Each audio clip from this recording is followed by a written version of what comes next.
In the 17th century, Japan entered the Edo period, a time of peace heralded by the unification under Tokugawa Ieyasu after a period of warring states.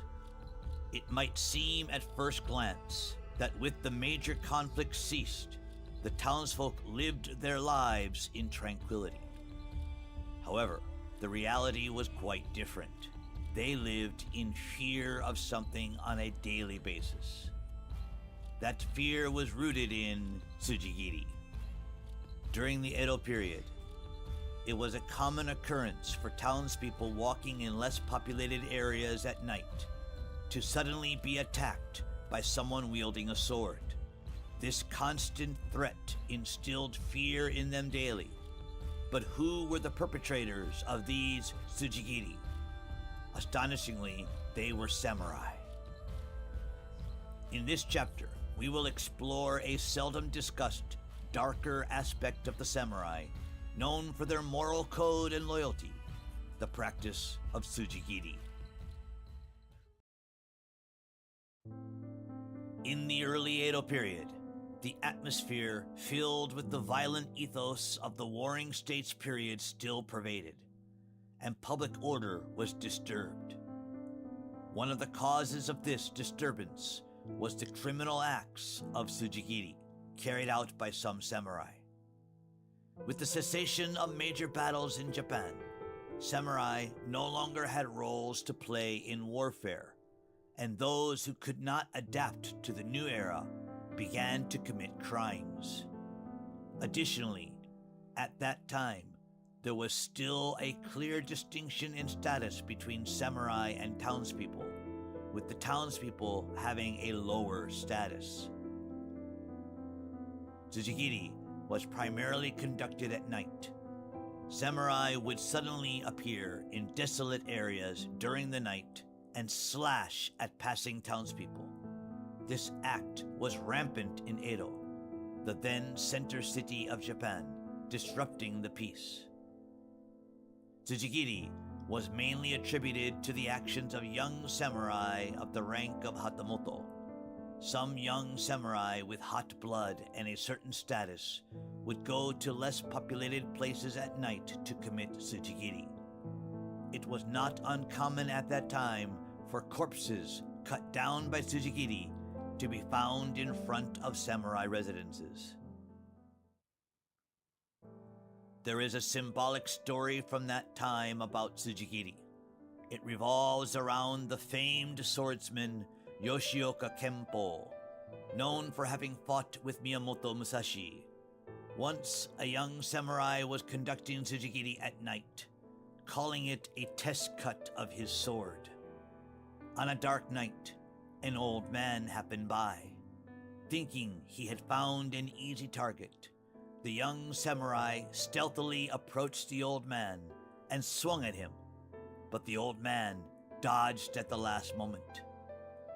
The old man, while saying, "Wait, wait," took off his sandals and provocatively gestured, "Come on," to the young samurai. Despite the young samurai's repeated swings, not only did he fail to hit, but he also got struck with the old man's hand fan. Exhausted, the young samurai collapsed, while the old man walked away briskly. As the old man was leaving, the young samurai asked, "Old man, what is your name?" To which he replied, "Kempo." Why did samurai commit Tsujigiri? There were several reasons. One was to test the sharpness of their swords. As seen in the practice of tameshigiri, test cutting that has existed in Japan for centuries, it was common to use human bodies to test the sharpness of swords.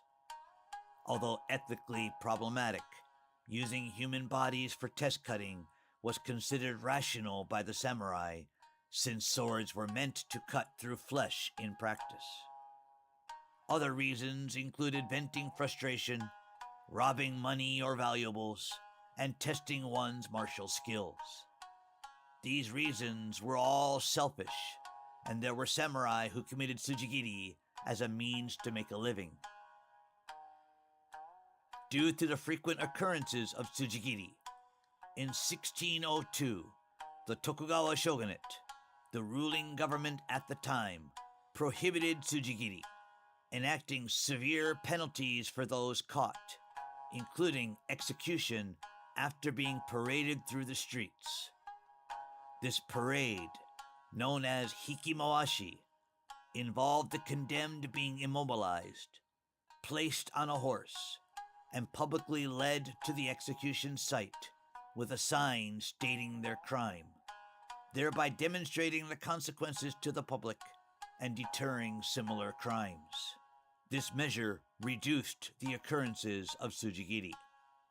Furthermore, in 1682, the Tokugawa shogunate issued the Edict on Compassion for Living Things.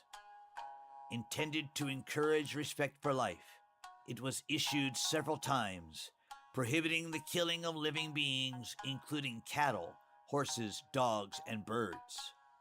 It eventually became more extreme, prohibiting the killing of fish, insects, and reptiles. It also imposed restrictions on falconry and hunting, which were popular among lords and warriors. Although criticized as a harsh law, it significantly reduced the number of Tsujigiri incidents.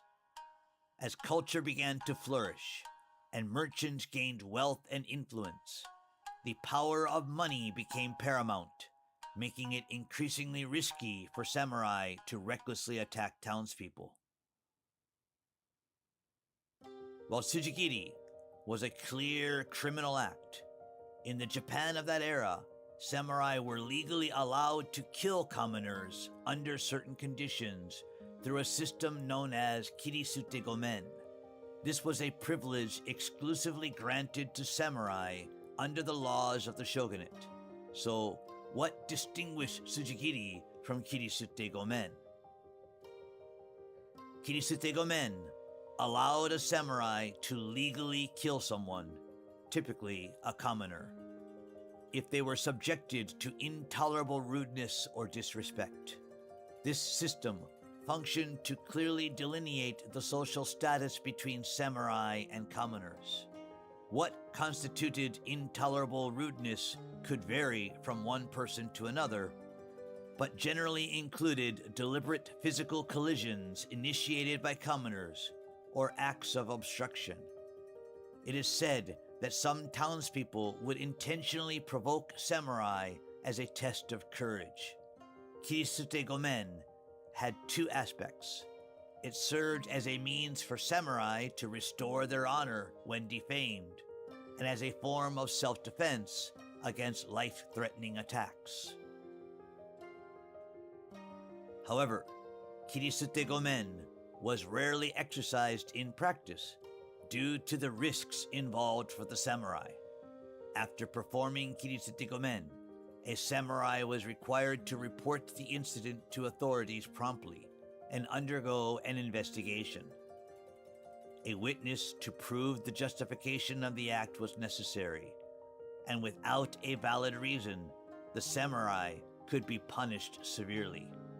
The punishments could include forced seppuku, ritual suicide, family dishonor, and confiscation of property.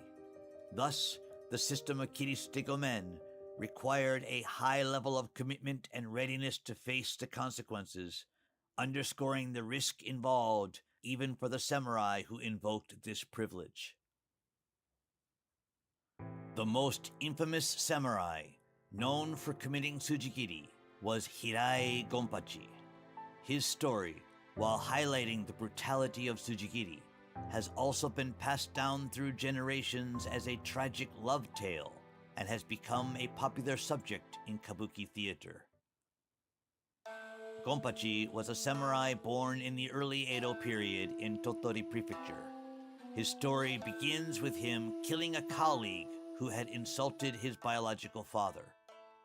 To escape punishment, he fled to the city of Edo. It was there that Gonpachi met a woman named Komurasaki, a courtesan. Komurasaki known for her skill in waka poetry and her cultured, graceful, and kind demeanor, was regarded as the top oiran courtesan in Edo. Before long, the two found themselves drawn to each other and fell deeply in love. However, Gonpachi, being a mere retainer, lacked the funds to visit the pleasure quarters repeatedly. Moreover, meeting Komurasaki, who was the highest-ranking courtesan, required a substantial amount of money each time. As his funds dwindled, Gonpachi found himself unable to see Komurasaki. Driven to desperation, he resorted to a terrifying solution. In need of money to meet her, Gonpachi started to commit crimes, killing people to steal their valuables. His relentless pursuit to be with her led him to kill as many as 130 people. Eventually, his repeated offenses led to his capture and execution. Upon hearing of his death, Komurasaki was shocked and mourned deeply. Later, a powerful patron proposed to buy her freedom, a normally joyous opportunity for a courtesan who was not allowed to leave the pleasure quarters. However, for Komurasaki, who could not be with Gonpachi and had not recovered from his death, this offer was nothing but agony.